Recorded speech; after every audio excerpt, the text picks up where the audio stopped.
In today's lesson, we're going to be talking about even and odd functions. So what we're going to take a look at here is a new classification of a function. So if you have a function f, that function is said to be even provided for every element in the domain of your function, you have the following property. And what the following property is saying is that f at negative x is equal to f at x.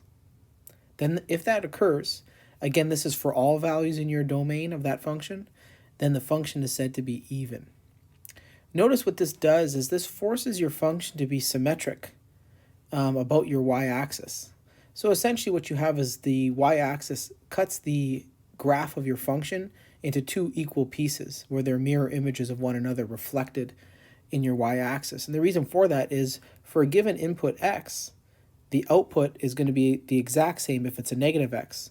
So let's say 2 is in the domain of your function, f at 2 equals f at negative 2, f at 3 equals f at negative 3, f at 10 equals f at negative 10. So what happens is if you're equal distance away from your y-axis, either to the right of the y-axis or to the left of the y-axis, the outputs will be the same.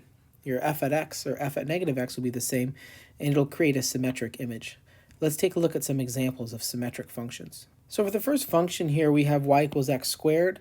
Notice algebraically, it's fairly easy to show that it's even. Because what you do is we using our function notation, we know f at x equals x squared. Now f at negative x is equal to negative x quantity squared. And when you square a negative, as you know, it's positive. So therefore we have here f at negative x is equal to x squared, and f at x is also equal to x squared. So therefore, algebraically, we've just shown that f here is even. But now take a look at a visual representation of y equals x squared or f at x equals x squared. And notice about the y-axis that the function is symmetrical. You can see here that given your y-axis here for the distance from like any point to the y-axis and then its adjacent point on the opposite side, the distances are the same. And again, because of that, what you have is you have a symmetric function. You can see the function y equals x squared is symmetric just visually. You can see here that the y-axis cuts the image into two equal pieces. And because of that, you have a symmetric function, and symmetric function here is even. So again, you have the algebraic representation of an even function, but you can also see it visually just going by the fact that the y-axis cuts this graph into two equal pieces. Let's take a look at another. Now for the next function here, take a look. Visually, you can already see this function is not symmetric. And because of that, you can see the function is not even. As you look along your y-axis, you can see here that the graph is not a mirror image of itself in the y-axis. So because of that, it's not symmetric. This is not even. So visually, you can see this is not symmetric about your y-axis, so this is not even. Now algebraically, you can see that as well.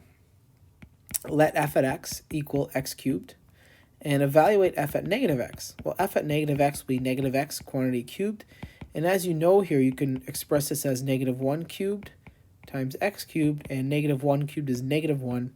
And now we can see that when f acts on x, we get x cubed, and when f acts on negative x, we get negative x cubed.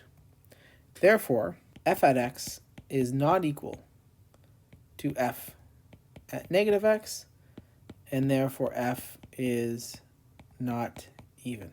All right, so now this is an example of a function which is not even. Let's take a look at another example. So for the following example here, we have the graph of y equals cos of x.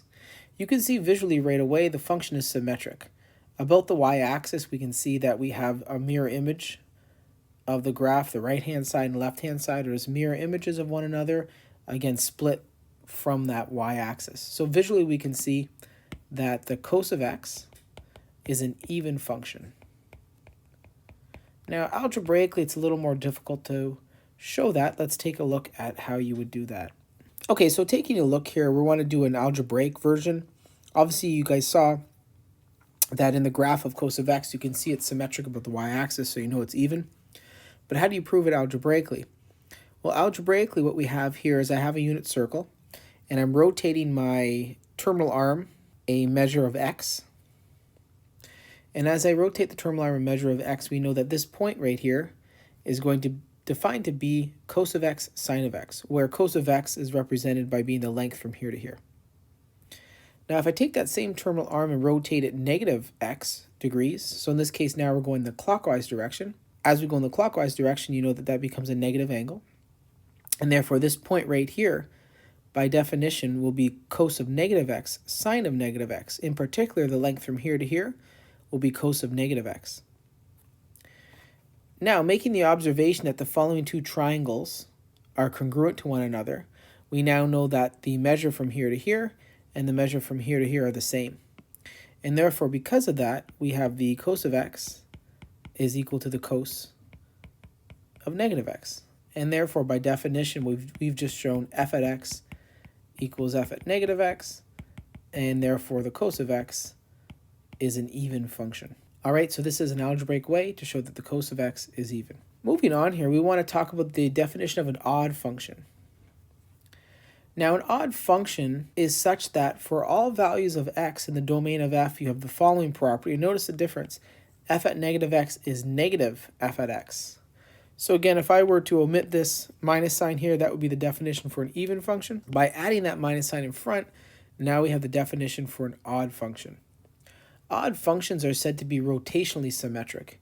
And what that means is if you take the image and rotate it 180 degrees, you have the same image on top of itself.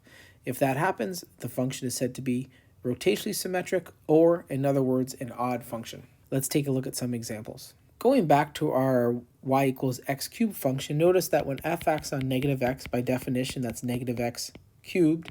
And again, as we discussed, that becomes negative 1 cubed times x cubed, which becomes negative x cubed with that minus sign out in front.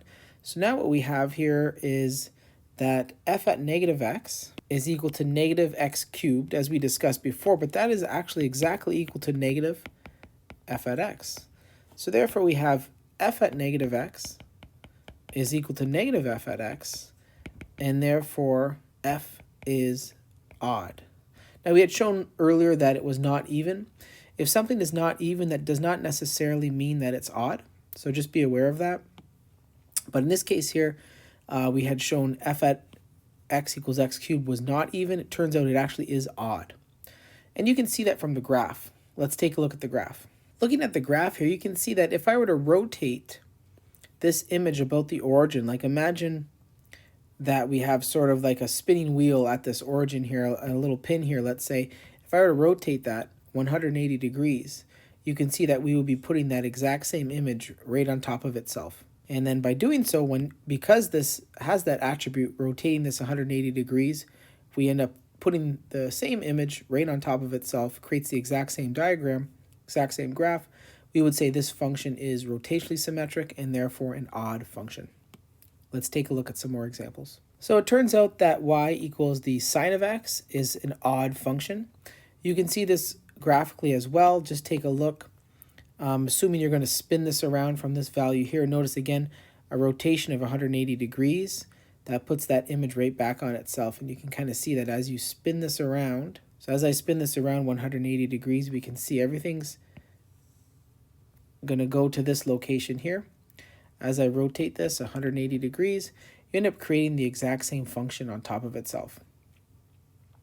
Now, we can also take a look at proving this algebraically, just as we did for the cos of x. Let's take a look at how we would do that. So again, going through this definition here, we have our terminal arm. If I were to rotate this x degrees counterclockwise, we know this point here is cos of x sine of x. And if I were to rotate this negative x degrees, this point right here would be cos of negative x sine of a negative x. Now again, by definition, this would be the sine of x. And by definition, this would be the sine of negative x. Now notice these two triangles are congruent. It's the exact same triangle, just reflected in the x-axis. So therefore, the length of this leg and the length of this leg must be the same. So therefore, it must be the case that the sine of x must equal the sine of negative x. But furthermore, notice that if these two lengths are the same, the only difference between them is one is positive and one is negative. Therefore, it must be the case that the sine of negative x must equal negative sine of x. And therefore, we have our proof that the sine of x is an odd function. And notice here again, if this was a half, this would have to be negative a half. If this was a third, this would have to be negative a third. The lengths are the same except for one is above the x-axis and the other is below the x-axis. And therefore we have our proof showing that the sine of x is an odd function. Now, sometimes you can have a function that is not odd, not even, but neither. If you have a function, that function is not even and not odd. If that should happen, then the function is said to be neither. Let's look at an example of a function that is not odd, not even, and therefore neither. Take a look at the following function here, y equals the square root of x. Notice graphically it would look like this. And notice here we can see right away that if I were to reflect this function, the y-axis, we would end up creating this function here. And of course, this would not be even. And also notice that if we rotate this image 180 degrees, we would be in this quadrant here, and therefore the function is not odd, and therefore we have the function is neither.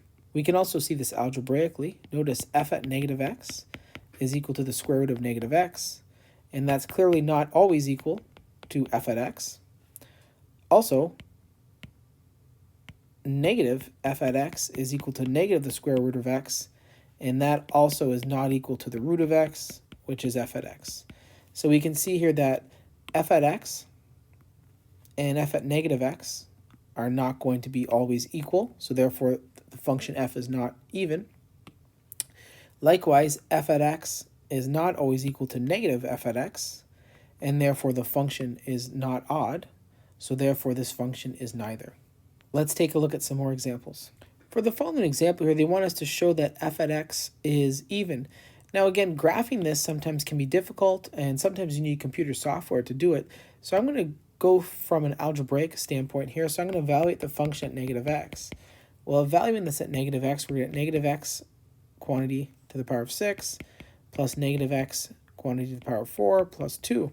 Now when you raise something to an even exponent, we can distribute that exponent to each factor there. So this will be negative 1 to the power of 6, x to the power of 6, negative 1 to the power of 4, x to the power of 4 plus 2. And you can see here we end up getting x to the power of 6 plus x to the power of 4 plus 2. And therefore we can see this is equal to f at x. So with some quick algebra here, we can see f at negative x equals f at x. So therefore we have shown that f is even.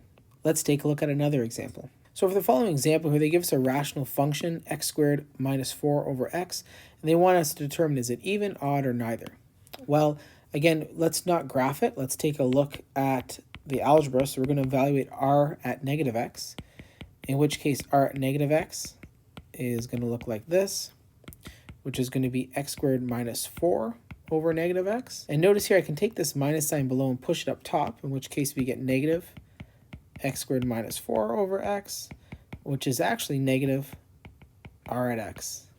So we can see here we actually have that r at negative x is equal to negative r at x. So therefore this function r is odd. And again, we were able to do that without graphing the function. I want to make some quick observations here with even functions. If you have an even function, if you know that f at x equals 0, it must then be the case that f at negative x equals 0.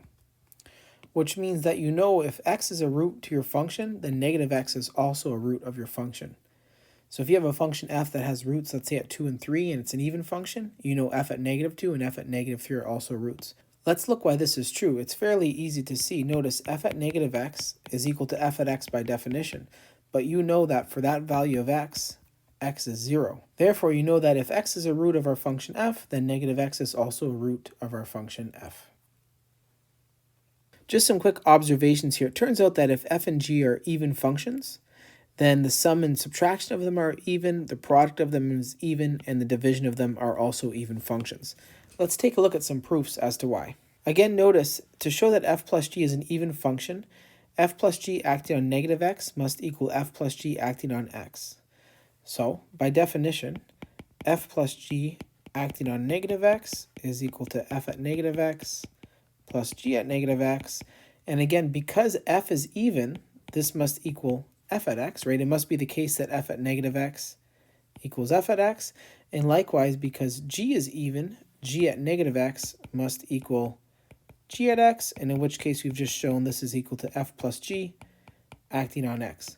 So therefore f plus g acting on negative x is equal to f plus g acting on x, so f plus g is even. Let's take a look at some more proofs. Now I won't go through all of these, they're all about the same, but let's take a look at like fg acting on negative x. For the product of these functions to be even, this must occur. Okay, well by definition, fg acting on negative x is f at negative x times g at negative x, and I think you know where this is going. F is an even function, so f at negative x equals f at x. G is an even function, so this is equal to g at x, and by definition, this is fg acting on x. So therefore, fg acting on negative x is equal to fg acting on x, so therefore the product is also even. I'll leave it for you guys to try the other proofs. They're all about the same. Let's take a look at some other observations that happen with even and odd functions. So the following observation here, we have a function f is even and a function g is actually odd. They want us to prove the product of those functions is odd. So let's take a look at how that would be true. If the product is odd, that means that f at negative x must equal negative fg acting on x, right? That would be our condition for an odd function. Well, fg acting on negative x, as we discussed, is equal to f at negative x times g at negative x. But now f is even, right? Our function f here is even, so this must equal f at x. And our function g here is odd, so by definition, this must be negative g at x. Well, that minus sign can pop out to the front. This becomes f at x times g at x, which by definition is fg acting on x. Now we've just shown that fg acting on negative x is negative fg acting on x. So therefore, the product of an even and odd function results in an odd function. All right, that concludes today's lesson on even and odd functions.